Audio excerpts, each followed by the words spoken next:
Support your local credit union. Don't blow your credit card this Christmas.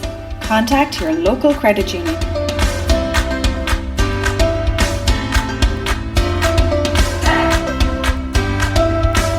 Support your local credit union. Don't blow your credit card this Christmas. Contact your local credit union. Good evening and welcome along to the Bellbridge House Hotel for what is a very special and a first Champion Chats live podcast special as we look ahead to the 2019 Clare Senior Football Final.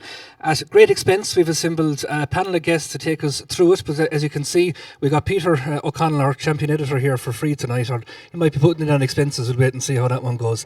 It's the final that everybody has been looking forward to. I think for the last couple of years, it's been thwarted on 3 occasions, but finally at 3 o'clock on Sunday in Kildysart Park, the neighbours of Kilmurry Ibrickane and Miltown will go head to head for the right to bring Jack Daly home. Which side of that Anna River out there he is going to is the question that's going to be decided, and there's plenty to unfold between then and now as to where his destination will be. We've got the two chairmen of the club here with us. We've got Frank Minogue of Miltown Malbay and Martin Lynch of Kilmurry Ibrickane.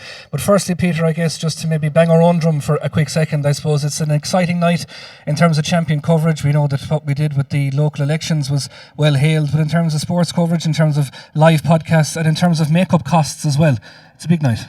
Yeah, the makeup costs are fairly inexpensive, I have to say, Derek. There isn't much you can do with the likes of myself and yourself, I'm afraid. But anyway, look, it's great to be here, and to be honest, as regards the county final, I just can't wait for it. You know, it's Kilmurry and Miltown. I think anyone with any small ounce of interest in football in Clare has been hoping over the last 4 or 5 years that this would happen at some stage, even if it wasn't a county final, maybe a knockout game.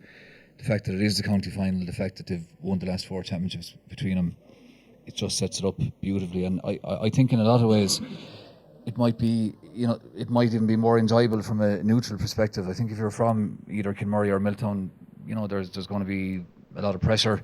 Everyone wants to perform, everyone wants to win, everyone definitely doesn't want to lose it, you know. So I think from our point of view, or my point of view, I suppose, as a neutral, it's all set up, and I just hope it's fantastic. We're delighted to be here at the Bellbridge, and you know, this is the way that sports media is going now, you know. And you know, we've got quite a good reaction, I suppose, to our weekly podcast, and this is just trying to take it a step further. I suppose people that watch weekly as well would notice we're dressed a little bit better than usual maybe, and that's thanks to Shane and all the gang at Peru Sports for supplying the tops here tonight.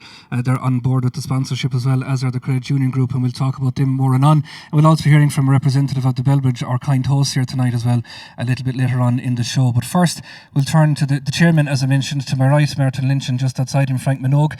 We'll give the holders, and I suppose technically, Frank, the home club here tonight, it's only by 100 yards or so, but we're just inside the border, we're looking out at it. It's a big night, it's a big week, it's been a big build-up. What's the mood been like around the town?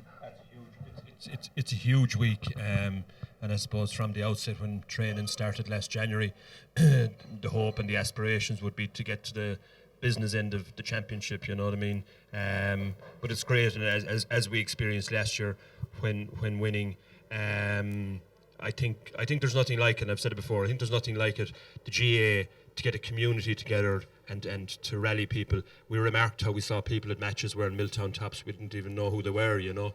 The square in Miltown last year when Jack came back, you know, unbelievable to look at it, and it's just super atmosphere, and it's all there again this year, and obviously by the immediate neighbours, you know, in the final, you know, but super.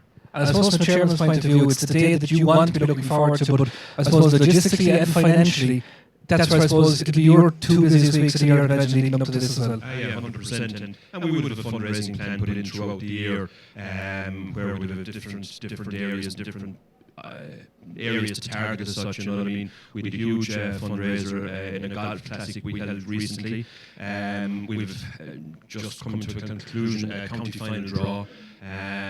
We have a very hard-working committee, and we've more or less the same committee for the past 2 years. But they're hard-working, and what I notice about them is that if you set a task out, they'll row in behind you, they'll get stuck in, and bring the goods back in. But they're key to the success of any club. They're the roots, you know, the committee, the fundraising, and the logistics, as you said, it's organising this, that, and the other, and making sure that you're giving the team and the squad every possible opportunity to do what they can, you know. Martin Lynch, the decorations from a Kilmurry point of view start at the top of the head hill and continue as far as Seafield Pier, aren't they? They do indeed, and look, it's a great time to be involved with the club. And I know everybody will talk about young and old, but I feel anyway that if you breathe it into the young and in the school days, that's where it all begins. I was around the schools today, and it's brilliant to see the excitement in the kids' faces and to see the welcome that they had for us. We just went around to the schools giving out flags there today, and what was brilliant anyway was to go into Anna's school and to see the difference in the colour there, and it was brilliant, and to see the welcome that it was for us. There's the bones of about 20 kids going to school there in Anna from Miltown, and it's all about recognising each other's patch, of course, and having respect for that. And I think both sides going out now on Sunday, they will honour that anyway. But of course, in the bigger picture, everybody knows involved with both clubs, there is an awful lot of people in the background, and they don't want any clap in the back for keeping the flag flying. And fundraising, of course, is a big part of running any club. And we don't come second in any of that, because this year was really, we were put to the test anyway in the development that has happened in our pitch, which was put on the long finger a long number of years, but it has come to fruition there this year, and hopefully the spring of next year we will be entering new ground there anyway. Yeah, it's coming along lovely, there's no doubt. Martin, it's an interesting dynamic, I guess, and I suppose it might be unique in some ways to Kilmurry and Miltown. You mentioned there, like the school kids from Miltown that are going to Anna, in terms of the parish football team in the schools, they'll be playing with Kilmurry Ibrickane. We've had that down the years. And then you go to Spanish Point, where the Kilmurry lads are playing for Spanish Point at second level as well. So does that all just add to the mix and bowl in terms of how well they know each other firstly? Oh, definitely. But that's what really brings out where you're from. And to see that at underage, I've seen that in school games there, and you have Miltown fellas, and they actually did wear the green and red, and they won with those colours. But actually, when they entered the dressing room afterwards, they took off the jersey, and Lord and behold, there was a Miltown jersey underneath that. And I'm actually looking over here at a fella that did that outside in the game in Quilty not too long ago, our own Martin Flynn. We were saying he was a great, very sporting guy to wear the green and red, but Lord and behold, he had the Miltown jersey on underneath. But look, that's what it's all about, and I think everybody recognises where you're from, and you don't forget that. And when you look back over the years, I think we have the greatest respect for each other. Absolutely. Peter, I suppose there's one interesting dynamic as well, and I'll get Martin to expand on this in just a couple of moments, but going back the years, if we're talking in a historical sense, there's been stories floating about of lads that from Kilmurry that might have played with Miltown at times and vice versa, and even won championships. I mean, these two are interwoven as those two flags are on the table. Yeah, when you have two communities so physically close to each other, so geographically close to each other, and there's so many, I suppose, families interconnected as well, it really does add to it. And I suppose looking at it from a broader perspective, West Clare is a beautiful place to live. We all know about the scenery and the people and all that, but it's a place that can be hard enough to get work for everyone. And the one of the main things that I suppose binds communities together is sport, and particularly the GA. And I think behind it all, there's great rivalry, as there should be. That's part of the DNA of the GA, and that. But there's also immense respect. You can just sense that between. I mean, obviously both Miltown and Kilmurry really want to win, but more important than that, I think there's enormous respect between both clubs, both communities, because in a lot of ways, both are dependent on each other, even economically. Obviously, a lot of Kilmurry people would, do business in Miltown and vice versa as well. So I think there's a great depth to the sporting rivalry across the board. Yeah, Frank, picking up on that, one question I think that everybody's been asked in the build-up to this is, what connections have you got with the other side? Go back along the Minogue family tree, have you any claims to the other side of that Hannah River? Completely this side. Yeah. My father. You wouldn't admit it anyway, would you? My father from East Clare, and my mother from outside Miltown. So no. But as Peter said there, the two clubs are very much intertwined. You see husbands, wives, grandchildren. We even had a meeting in our executive there lately, and two of our executive, their grandchildren, are wearing jerseys from the opposite sides. And look, I'm in the Armada Hotel there, and even the staff there, you know what I mean, they're all mixed, and there's banter and there's good fun there, and I think again that's what it's all about. It's the spirit that it's all in, you know what I mean, and yeah, everyone's looking forward to Sunday and to 3 o'clock, and but it's all good fun, good banter, yeah. And it probably makes that Monday morning conversation a little easier if you can hold the bragging rights, doesn't it? Absolutely, very much so, yeah. We won't mention names, but I know Geraldine Coughlin will be looking to meet you, Frank. If things go right, no doubt. Martin Lynch, I guess anyone that hasn't twigged it right now, we might as well go with full disclosure here. Martin is my uncle, in fact, so we know that there's a connection from Miltown point of view, Martin, but I'll let you expand on it. I suppose it goes back a while. It does indeed. My uncle, Pal Lynch, your granduncle, of course, did wear the Miltown jersey, and he was successful there. He won 2 championships, one in 53 and the other in 59. And he went on, he played a few years with Clare, and I think in that 59 final, it was played in 1960, he was captain of that team actually. But the rare thing about that final, I found out anyway, Christy Dixon was part of that team as well, and Christy of course came out victorious, but both of those guys we'd tied them in with being from Kilmurry. But the rare thing about Christy is that Christy came back home in 63 and he won a championship out the road. But both of those finals were delayed, and as it turned out, in the 59 final that was won in 60, he was a county champion for 2 weeks, as the 1960 final was coming 2 weeks after. And it's much the same story in 63 with Kilmurry Ibrickane. It went on for a year as well, and he was county champion for 1 week, as Kilmurry Ibrickane had qualified for the 64 final in that time as well. But all very interesting stories, and I love listening to those stories, and I had a good old chat with both of those guys. Unfortunately, I don't think either of them will be making it now, but I'm sure they will be tuned in anyway to the podcast or whatever ways there is of televising it now, which is brilliant to hear that people are watching this all over the world anyway. So. Absolutely. I hope you imagine that anyone that wins on Sunday will want to hold on to the medal for that longer than a week or two. No more, a little bit longer than Mr. Dixon got to anyway. Frank, we're almost coming to the end of our first section. Maybe it's an open-ended question to ask, and you know you're surrounded by friends here, Frank. But are you confident? I'd use the motto one game at a time, you know what I mean, and that was the build up to the county final.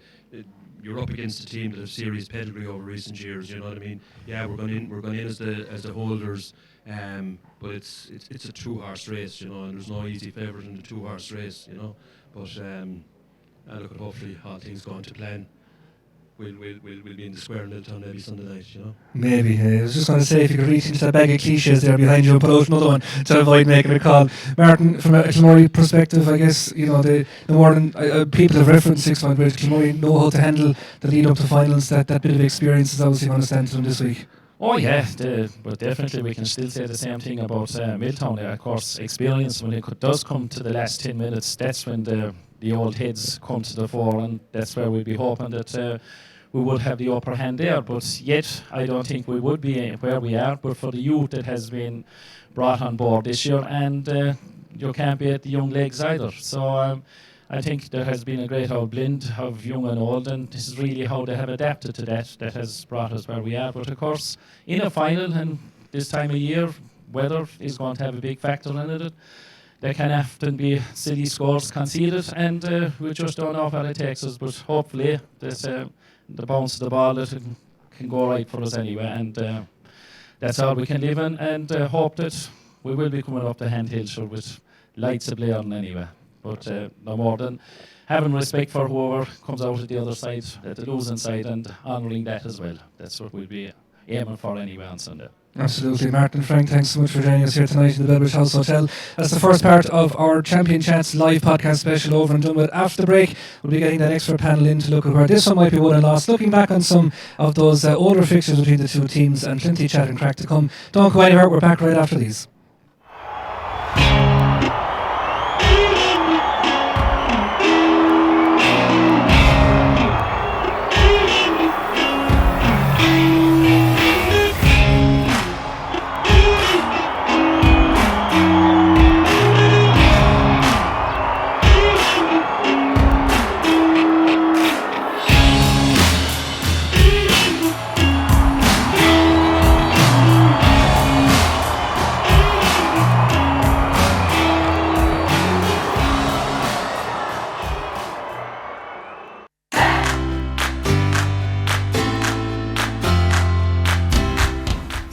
Support your local credit union. Don't blow your credit cards this Christmas. Contact your local credit union.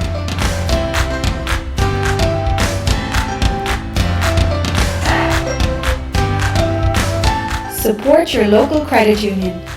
Don't blow your credit cards this Christmas. Contact your local credit union.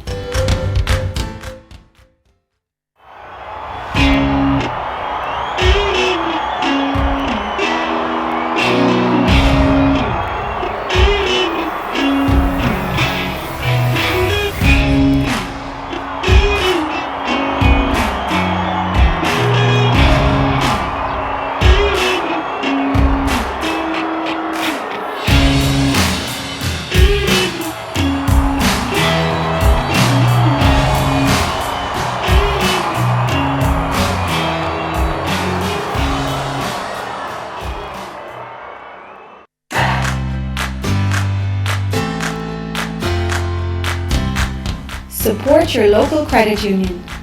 Don't blow your credit cards this Christmas. Contact your local credit union.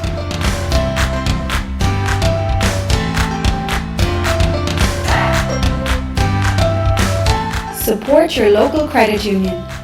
Don't blow your credit cards this Christmas. Contact your local credit union.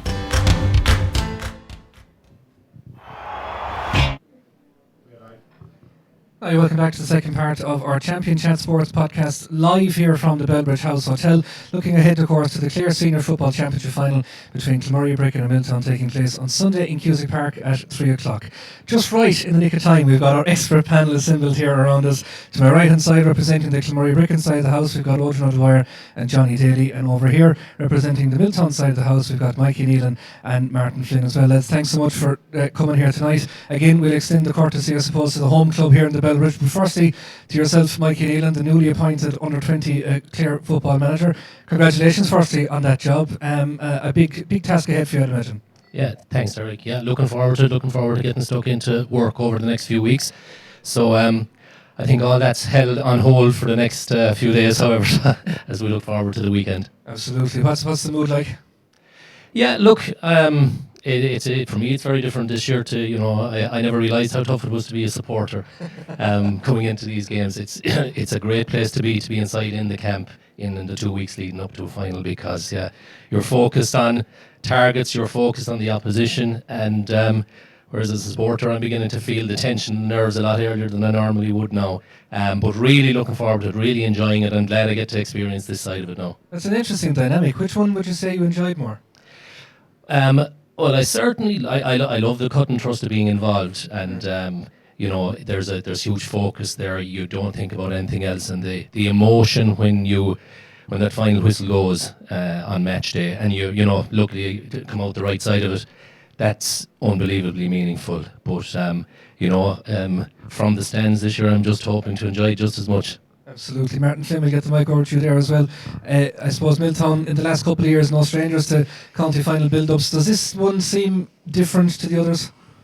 Well, it's great to have Miltown involved back in the scene again, and that's a lot of that is down to Mikey here. He brought the team there from the lower echelons there a few years back, and brought them up and managed to win 2, which was fantastic. And this final, there's something different about this final. Anywhere you go, or talking about GA anywhere around the country, people always talk about derbies, and Dublin and Meath there in the 90s in the Leinster Championship. You have Dublin and Kerry, you have Galway and Mayo. But then when you come down to the club scene, you have Miltown and Kilmurry, and they're always one of the top ones. You've done Breckan, Kilkee, and maybe done Breckan, Kilmurry, but there's something special about a Miltown Kilmurry final. The fact is, this is the first one as well in 100 years. It's hard to believe. And we were just talking to the lads there before we came in. It's only probably the 4th time in the last 25, 30 years that I've met, which is very unusual as well. So naturally, it's a talking place for the last 2 weeks, and everybody's really looking forward to it now, and probably hoping to get it over with and see how it goes. And that's actually a good point, Johnny Daly, that you haven't met that often at all. Yes, it's very strange when you consider how successful both clubs have been that we have met. We were chatting there before, and we really have to trace back to find when we did play. I remember being involved in '97, right, when Miltown beat us, and then, I think once since then we've met in Kilmurry once, so honours are fairly even that way. But at the same time, you would expect the two clubs to be meeting a lot more, particularly the last few years of Miltown coming to the fore and winning a few county finals. You know, Kilmurry been thereabouts for a good few years, so maybe it's a sign of things to come. Hopefully, you know, Kilmurry can get there, you know, in the next few years to come too, and I can see Miltown being up there too. So I'd say it's going to happen more often now, Peter. I'd say. And Odrin, a bit like what Michael was saying there, in terms of being a supporter, I suppose at this stage, it is a different experience, isn't it? Not being directly involved, kind of going to the matches as a supporter, hoping that things will go right. Yeah, I mean, obviously for myself and Johnny, we've been involved with it quite recently, and so it's totally different. You're sitting back, and someone was saying to me there the other day, I think it's probably, I've been involved in 11 finals, 9 as a player, if you like, and two as a manager, or as part of the management team more recent years. But so I'm looking forward to sitting back and enjoying this one now from the sidelines. There's no pressure involved as such. Just sit back and just shout on your team, same as any other supporter, and so you kick with ball in it, I think. And just in terms of the preparation, Odrin, what do you think the two management teams will be really focusing on this week? I mean, a couple of days to go at this stage. So I suppose the same as any game, you're going to work on your own strengths, try and sharpen them, tone them as much as you can. Obviously, whatever weaknesses you feel your team has, you got to try and strengthen that. And then obviously you're going to look at the opposition, analyse the opposition, look at their strengths, their weaknesses, and see where you can exploit that. And obviously Miltown will be doing the exact same to Kilmurry, and they'll be looking at the Kilmurry backs or their forwards or whatever, and see where they can sort of get their advantage. And Michael, in terms of I suppose the non-playing side, the bit of tension that's there between the two clubs, the massive rivalry, how would you address that? Would you try to ignore it, or do you feel it's something you have to kind of address, that it is a big derby game? Yeah, I think maybe a lot of that is on the outside. I think if you're a player in either camp for the last 2 weeks, you're really focused.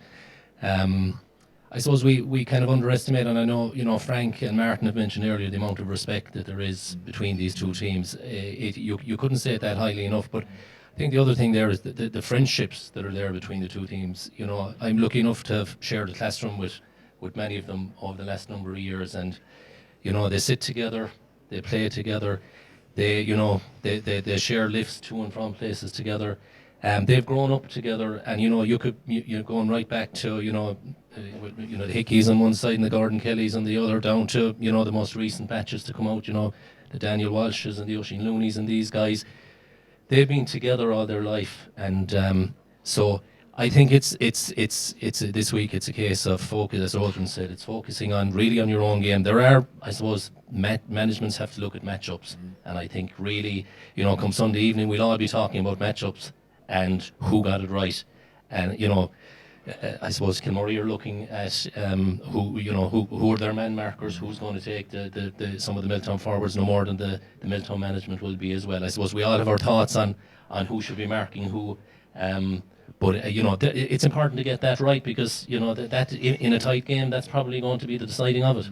And Martin, picking up on that point of matchups, like when you sit down and go through it, I mean, even down to the finer art of, we expect Brian Curtin and Martin McMahon to be sweeping on either side, and you've got two very solid goalkeepers, a really good midfield. It's nearly impossible to pick a winner in each of those matchups, isn't it? I mean, this is a game that nobody seems comfortable in calling one way or the other. That's very true, yeah. The talent on both sides is there for everyone to see, and both teams actually play a very similar type of game, where they try and play a short build from the back, have players running onto the ball and support play, and then try and get into the full forward line and set up the scores. And from that point of view, looking across two boys here, we thought when they retired that we might have a better chance of winning a few more championships, but now along comes Keelan Sexton, and who's going to mark him? That's the big question in Miltown. And Dermot Coughlin, Ginda Coughlin, they have great talent up front, so it's a big problem for the Miltown selectors now to get those matchups right. And it's probably the same on the other side. They'll be looking at who's going to mark Owen Cleary and Cormac Murray, and and in the midfield battle, it is impossible to call if you go through both teams. Like, it's impossible to call who's going to come out on top. So it's basically going to be on the day, and who gets a bit of luck and who get the managers to get the scores. And I suppose the two lads here haven't done too badly in retirement either. An All-Ireland title recently, gets the Masters taking that plate. So just to throw that out for you there as well, Johnny. Me out. Yeah. Captaining. We're still trying to tip away as best we can, kind of week to week here. We strap ourselves together, and we'll be coming from Mikey and Martin next year actually, and anyone else that's available. But no, it's great to be involved. Still playing some bit of, obviously at a bit of a lower down level. We'd love to be talking now on Sunday and giving it all for Kilmurry, but when you can't do that, it's good to be able to still do something there. Yeah, and I suppose just looking at the game, Johnny, that both teams will try and play, as you mentioned already, very similar, but a lot of it built on a high level of work rate, a lot of it very intricate in terms of where people go for kickouts and stuff like that. I mean, it's going to take not just a 1 to 15, but you get a feeling here maybe 1 to 19 or 20. Oh, without doubt. That's the way GA is now. It's not 1 to 15 anymore. Both squads are so important, and the difference, believe it or not, on Sunday could be who comes off the bench, who makes the biggest impact, because you're right, both teams are set up pretty similar. They're very strong teams. They're the best two teams in the county. It wouldn't be the county final otherwise. They're as fit as they're ever going to be. Luckily enough, I think both teams are at full health, no injuries, which is a good thing. I know Sean was missing last year. Little things like that can throw you off. So both teams lucky enough that way.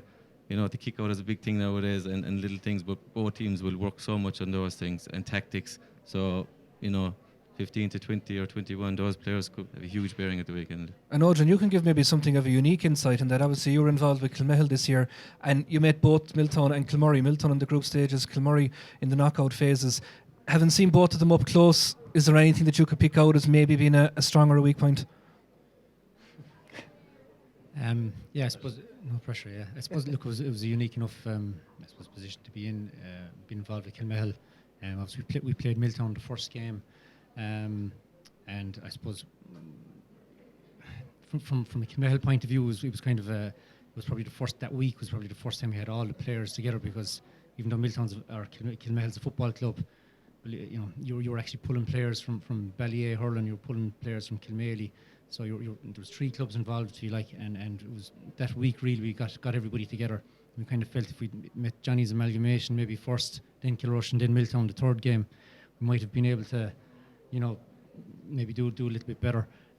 Saying that, we did well. We had Miltown under pressure at various times in the game, and I suppose there was times when we ran at them, we felt we could maybe exploit their full back line a little bit, and I'm sure, look, that's something probably Kilmurry will be looking at. Likewise, when we played Kilmurry, they were kind of stressed as well a little bit at various times. But credit to the two teams that they are, and both recent county champions. They obviously know how to hold on to a ball. They know how to dominate possession and hold on to possession, and obviously they came out on top. And I suppose from a Kilmehel point of view, they can they feel they did pretty well, and obviously they're in a B final now on Sunday as well. But they've, I suppose, been beaten by the 2 county finalists, if that's any consolation from their point of view. But I suppose going forward to Sunday, it's going to be it's going to be a ding dong battle, I think. I think midfield will probably maybe cancel each other out. Both goalies will have a massive part to play in it, and I think the half forward lines of both teams could be either the winning or the losing of the game, depending on the likes of Cleary, Malone, depending on how them 2 guys play, Coughlin for ourselves, and I think them boys will have a big part to play in deciding who wins the final on Sunday. If we were to look for a prediction, Odrin, does the heart agree with the head? I think I think it could be a draw, but I'm gonna I'd love to say Kilmurry, but I'm not so sure. Yeah. Right, Johnny. Well, I'll put it like this, Kilmurry. He's thinking about this one now. See the way he sat back about this for a while, down, actually, because I know you'd ask me, So we'll stay quietly confident, I mean, Miltown, I think, are people's favourites, I'd have to say. Been talking to people around neutrals. Miltown are the reigning champions. They have the more county players, which would kind of, those are things you might measure. But, we've good experience of winning county finals and winning a lot of finals. So I'd have to be pretty hopeful that we'll do the same again. Good man. Okay, so we've won 1.5 here on this side of the house. Peter, find out what's happening over there, will you? Michael, what do you reckon? You're hardly going to go against your own crowd? Yeah, I think if Miltown play to their potential, I think they have to play better than they've played so far this year. I think everybody is under no illusions in that regard. If they do, they've got a great chance. I think everybody realises they're up against a serious Kilmurry team, and maybe if there was anybody else in the final, you'd be thinking that I suppose everything might happen a little bit easier. It's not going to happen easy, and if anybody takes their foot off the pedal, it's not going to happen. But if Miltown put the shoulder to the wheel, I think they can carry it. Martin, I was talking to Butcher McCarthy a few days ago. He reckons the big winners are going to be the Miltown Publicans. I think we're talking about the match here, Peter. Keep the taxman away from my door, says Martin. He's not denying it. Well, I've lost my train of thought now. Who do you think is going to win? Oh. No, yeah. The two boys here were talking about Miltown's being the reigning champions, but they forgot for the last 3 years Kilmurry have won 2 and Miltown have only won 1, so that might even that up a small bit. But look, it's impossible to call. Both teams have outstanding individuals, outstanding teamwork. Kilmurry's experience in finals for the last 10, 15 years is a big plus. And, Miltown have won, in fairness, have won 2, so they shouldn't be lacking, on that point. But, look, it's impossible to call. Miltown by a point. I love that. It's impossible to call, and then he goes and gives us the score. It's going to be Miltown by a point. Lads, that's where we have to finish up this section. Thanks so much indeed to Orjan, to Johnny, to Mikey and to Martin. As we mentioned, Mikey, the best of luck in that under 20-year-old. I'm sure we'll be talking as the year goes on in terms of that one. We've got loads more to come live here from the Bellbridge House Hotel. Don't go anywhere, back with another expert panel shortly.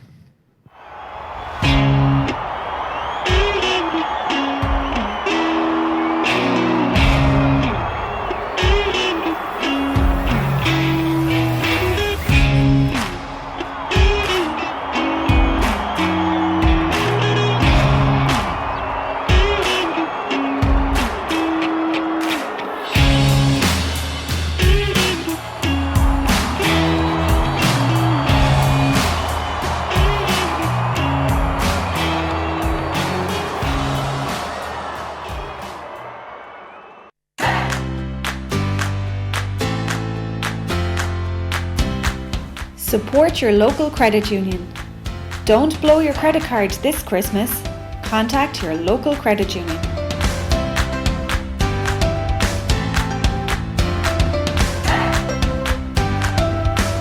Support your local credit union.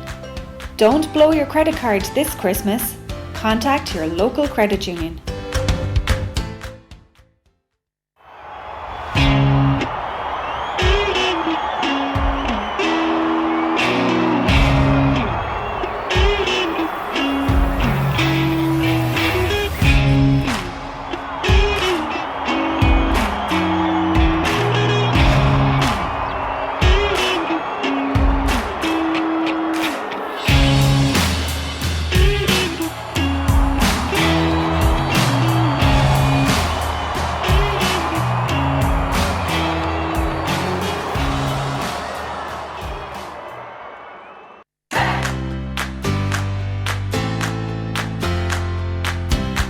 Support your local credit union.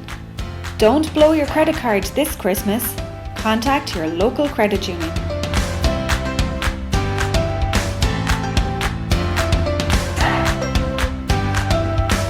Support your local credit union.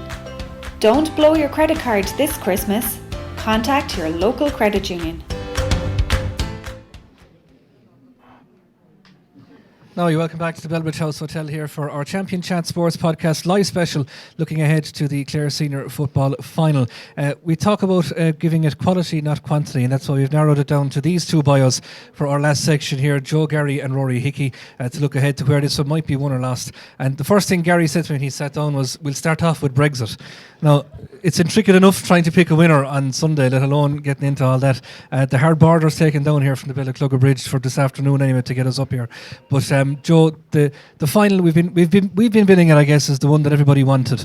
Go back to 2015, Miltown break that 25-year hiatus. It seems to spur on Kilmurry for 16 and 17. Miltown gain revenge again in 18, and here we are now 19. The best of 5, 2 each so far. The end of the decade. I mean, there's just so many ways of hyping this up of what should be a cracking football game. I don't think there's any need to hype it up whatsoever. You know, you can go back, as you say, it's a clash of the ages, and it goes all the way back, believe it or not. I know some people said they hadn't met before, but I was doing a bit of research, and in 1931, St Joseph's Miltown Malbay played a team called Clare United in the county football final, and believe it or not, it was Clare and Quilty that were united on that occasion. And for the record, a man by the name of John Joe Friel, I think he's Johnny Friel's granduncle, punched a goal in the last minute for Miltown to win it by a pint. So, what kind of a day was the job? Was it raining? Had you the jacket? I was talking to fellas at Clare who remember it well. But whichever, I think, you know, when Martin Lynch, I think, referenced the schools there earlier on. And if you were to go around and speak to the schools and talk to the young lads in the schools, you said, what would your dream be? He'd probably say, boys or girls would say, to play in the county football final with 8,000 or 10,000 people, kick the winning point, and to beat them. And that's Sunday's opposition, because that's what, you know, that's the rivalry that's there. It goes back through the ages. Huge respect, no doubt or question about that, but great rivalry, and I think it has done wonders for Clare football, because everywhere you go around the county this week and the last couple of weeks, it's all about Kilmurry versus Miltown. I think if Joe Gary went to Monaghan to preview their senior football final, he'd work Clare into it some way. So well done, Joe. You'll be allowed back down through Cree tonight. Rory Hickey, I suppose one element of the final that we haven't spoken about yet is the man that'll be in the middle. We know it's Chris Maguire from Ulftown's Shona. It's his first ever senior final to take charge of. It's quite a big day. I mean, I know when we spoke earlier on there, you said that you used to get the call for a lot of Kilmurry Ibrickane and Miltown games. A big fixture. Obviously, it's the biggest of all in terms of being the final. So a massive day ahead for Chris as well. A massive day ahead for Chris, and I'm kind of glad I'm retired now at this stage. It's like, for a referee coming in, I asked a couple of lads out in the bar, and we were chatting away about Chris, and they said, Chris Maguire? No one knows Chris Maguire. He's really coming in under the radar. Maybe that's a good thing, maybe that's a bad thing. This is the biggest game of football that has been in Clare football in the last, I don't know, 50 years maybe. The dream final. And what a first final to get. It's his first senior football final, Chris. So hopefully things go well for him. He's capable, or he wouldn't have been appointed. Now you have to hand it to the fixtures committee. They appointed a hurling ref last week, and it was his first final as well. So it's a unique thing. You have two county final refs, and it's kind of their first or second year ref and senior, and it's their first final. I hope it goes okay for him. I know he's a strong team around him, and he'll get good support on it day. And really, you know, I think the two teams themselves, they'll play away, and if he can just pick out the obvious ones, I'd say to any lad going into ref a match, if you just pick out the obvious ones, they'll stick out to you. The rest of it will really look after itself. When you first refereed a county final, Rory, I think you were 24. How did you prepare for that, you know, in the few days leading up to it? Well, I'll tell you, the sweat rolled down my back from the night I got the phone call from Pat Fitzgerald until the Sunday. You know, you are nervous. It's your first county final, and if you're not nervous, there's something wrong. I was lucky enough, I was only reffing 3 years. I did a county hurling, senior hurling final at 24 years of age. I went on to ref 7 altogether, and hopefully for the two guys, Niall Malone last week, Chris Maguire this week, they'll ref 7 or 8 each. But you are nervous. Like the talk now about scenarios and stuff, you know, players go into that and psychologists go into that. But as a referee, he'll be thinking of what to do when it comes to give a penalty. What does it do when it comes time to give a red card? He'll be going through his scenarios now. He's 3 cards to deal with. He has red, yellow or black. Any sort of a challenge in Gaelic football now can be deemed red, yellow or black. And it's up to him and his interpretation. The earpieces he'll have, and the help from his 4 umpires, his linesmen, and his 4th official will be key to that man at the weekend. I hope he stays calm, stays relaxed, takes a deep breath after Aran Naveen, and the game, with the help of God, will look after itself. And as a young referee, how do you deal with a mistake? Just say you make a mistake, how do you address that? There's nothing you can do with a mistake. You can't. If you make another mistake, 2 wrongs really don't make a right. I go back to an All-Ireland final I reffed 2012. I let a headbutt go. For the love and honour of sweet divine, a lad walked into another fella, Gary Castle and Cross McLean Rangers, and he walked in and he loafed him. And I saw it out the corner of my eye, and I gave him a yellow card. Probably the biggest mistake I ever made in my refereeing career, when I was back home in Ennis that St. Patrick's night, looking at Marty Morrissey above, commentating from Croke Park. I said, my God, I should have put that lad off. And if that happens in a game, you have to recover. Now, I have to say, in that game, I did recover. I kept going. I had the word in my ear, forget about it. You keep making decisions. A referee in any football match will make 300 decisions. And that's not 300 whistles. It's a case of, it's a decision. Is it a free? is it not? Did he touch it on the ground? Did he not? Did he take 5 steps? Did he take 4? Did he take 8? Did he take 4? That's a decision. And you're constantly decision making. And if you stop decision making, that's when you get in trouble, Peter. That's when things go scours.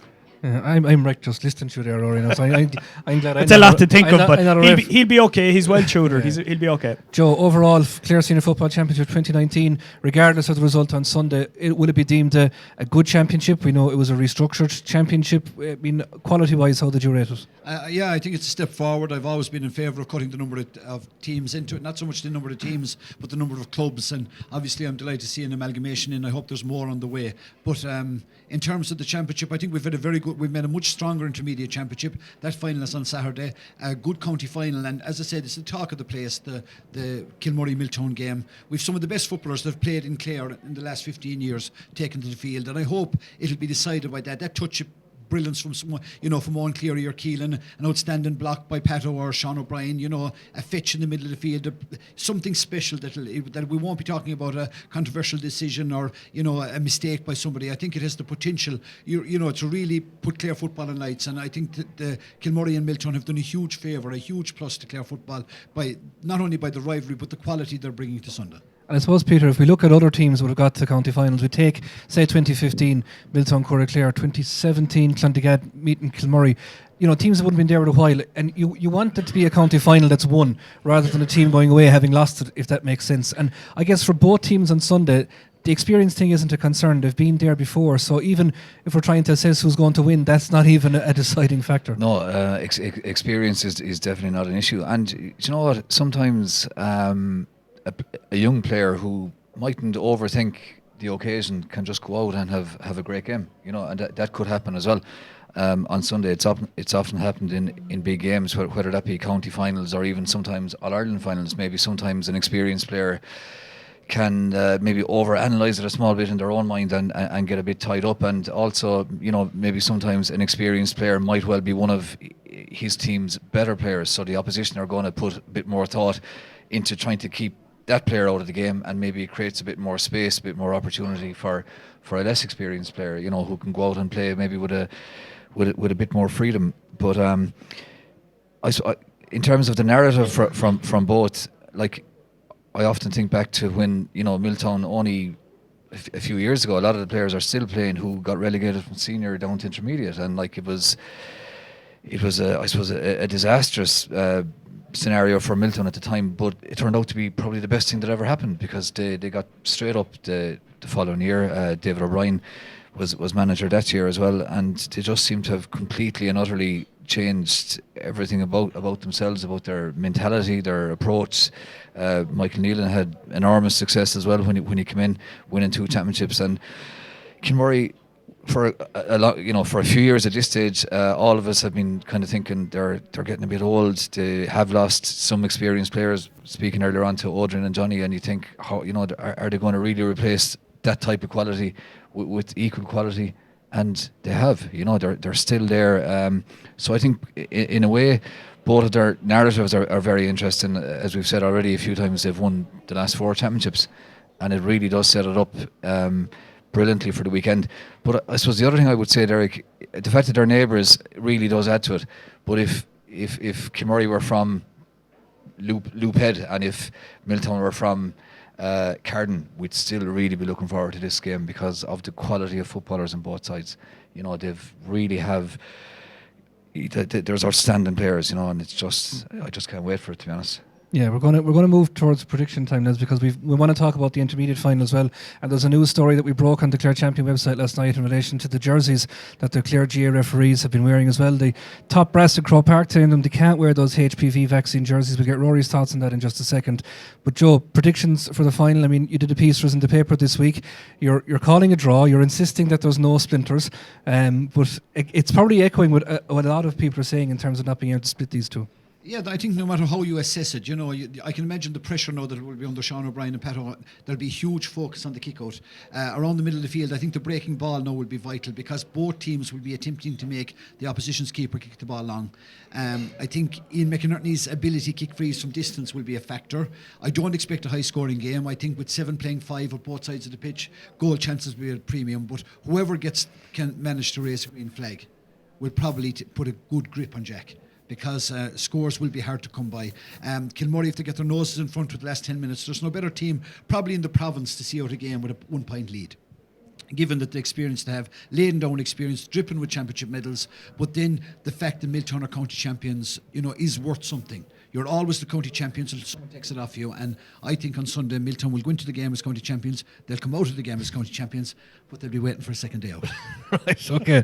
That's a convoluted prediction. Yeah. Just try and get your head around that for a second while we go to Rory for his that's prediction. a long way around the draw, Joe, But listen, before we go to my prediction, which is similar enough to Joe's, but I just have to reference something myself and Derek talked about, and it's actually the Kilmurry attendances at matches and the way they've dropped over the last couple of years. And they've dropped because Johnny's not playing anymore. Johnny Daly, my God, he used to a massive I was wondering where he was going with this. Just so Johnny's aware, that conversation never happened, right? I just don't know where this is going from. I tell you, because when I was ref at Kilmurry a couple of years ago and Johnny was playing full forward, he gave me the big smile and the big wink and big hands in the air and the big salute and everything. And then he'd get the ball. He could turn left, he could turn right, he put the ball over the bar, give the old John Milan fist pump, and all the lads in the crowd, they'd all cheer, but none of the ladies would. But then Johnny would turn around and he'd give it the old Johnny Daly wink, and all the ladies would cheer for Johnny. They were delighted. That'll be missed now at the weekend. So if Johnny could just appear maybe before the start of the match, or even at half time, just come out and give the old Johnny Daly wink, the ladies would love it. There's a load of them around Ennis now, I know, are looking to see. Just over there, Johnny, are you going to do it? No, can't give any mics back to Johnny. Anyway, prediction time has stopped the messing, says Derek to me. Listen, start of the year, I picked Miltown Malbay because I hadn't seen anyone to come close to him, but haven't seen Miltown a couple of times this year. In that third quarter, they do falter a little bit. They kind of fall asleep a little bit in that third quarter. And if Kilmurry have their noses in front after that third quarter and heading down the home straight, they're very hard to beat. They'll come back, they'll defend, they'll pass the ball around to each other. If they're a point or two ahead, Kilmurry, with 10 minutes to go, as Joe says, the hands will be tied around Jack. But I'm still electing to go for a draw, and I'm going to give you a scoreline of 10 points apiece. Right, okay. And a replay. That's how our budget was spent this evening, ladies and gentlemen, watching on Facebook Live on the Clare Champion page, was to pay these two to come in here and call a draw. Right, okay. There you are. Right, we'll start that out with accounts in the morning. Joe, the intermediate final, that's as much a game I think that people are looking forward to, nearly as much as the senior. You've got Breckan versus Kildysart, two of the strongest teams in it. Management-wise, you've got, Donny Garrahy will bring some amount to it, and there's huge experience on the Kildysart side as well. Nobody would be surprised with either result here? No, but it's a very different game. You're dealing with the potential to have a much higher scoring game for one. Kildysart, I think 5 of their 6 forwards are under 20.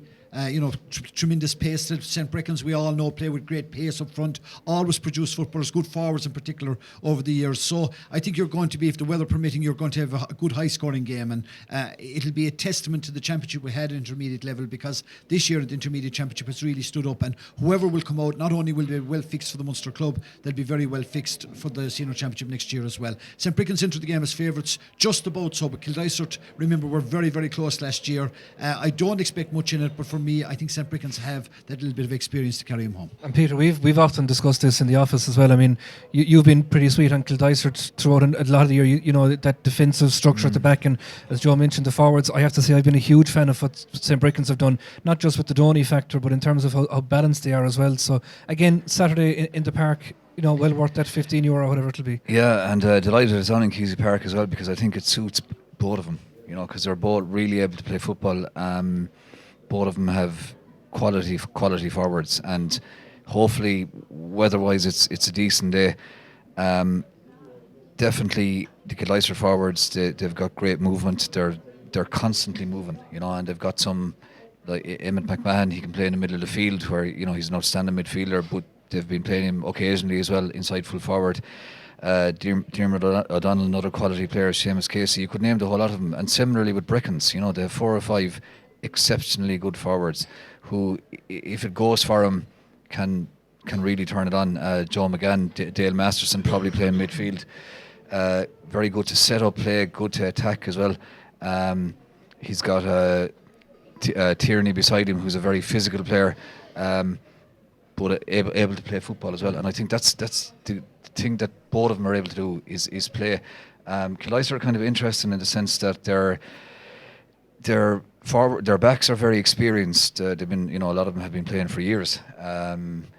Shane McNeilis is well into his mid-30s at this stage, but he's a very good experienced centre back. Breckan's maybe don't quite have the same experience as Kildysart, but they've got those young players who can move, who can play, who can score.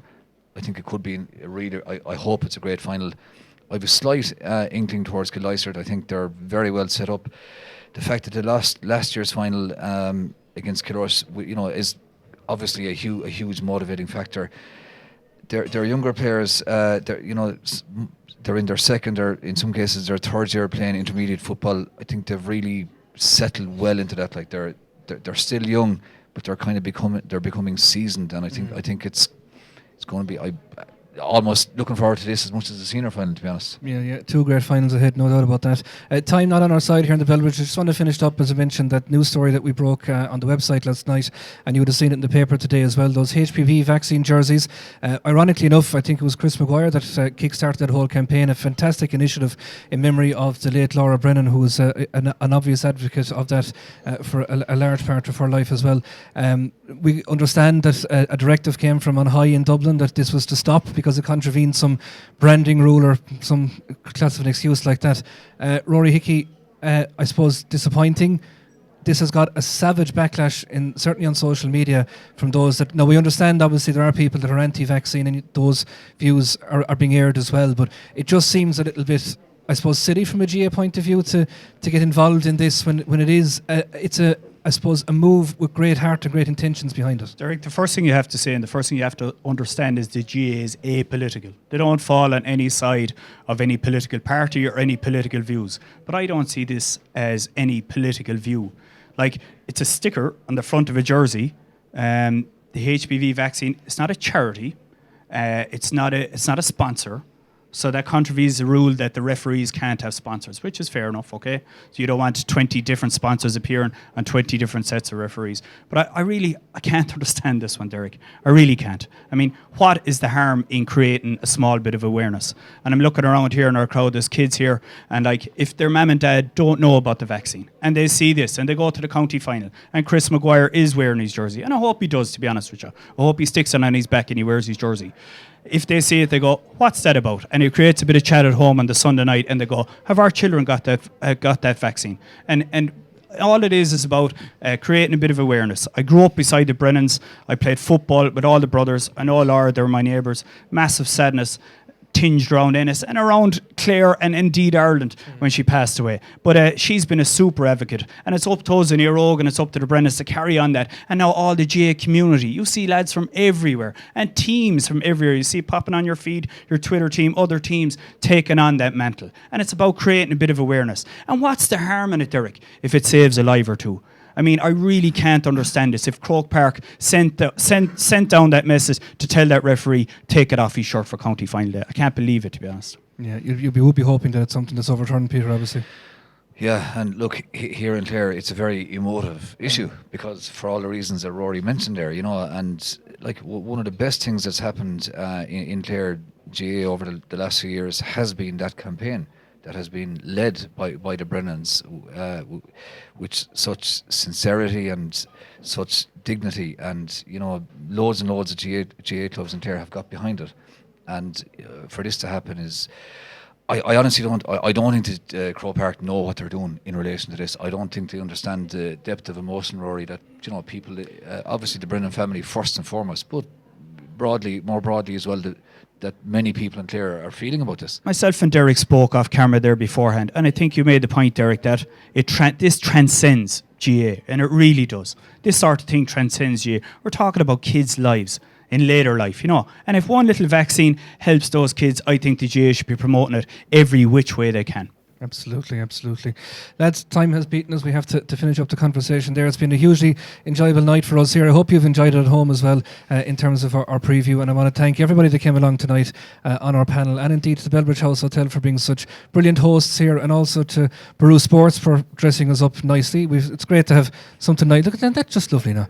I tell you what, it's a lot better than he wore in the Woodstock on the Friday night 2 weeks ago, but you can check out some of the pictures and declare champion for that as well. And also thanks as well to the credit unions for their kind sponsorship, and to two men that have been running the show here behind the camera and behind the desk all night. We've got Klaus and we've got Pascal Brooks there as well, so big thanks to the lads, and to Sean as well, and all the technical team back at the Clare Champion. There's only one place to be this weekend on Sunday afternoon, that's in Cusack Park.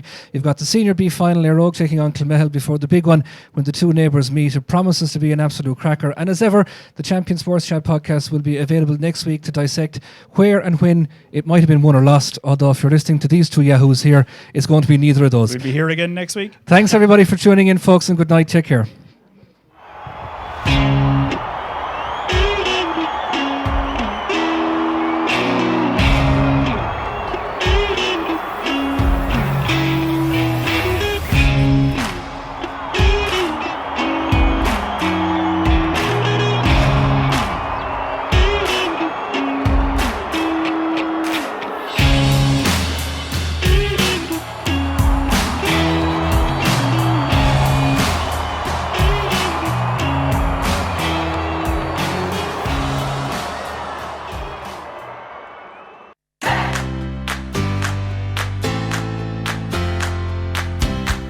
Support your local credit union. Don't blow your credit card this Christmas. Contact your local credit union.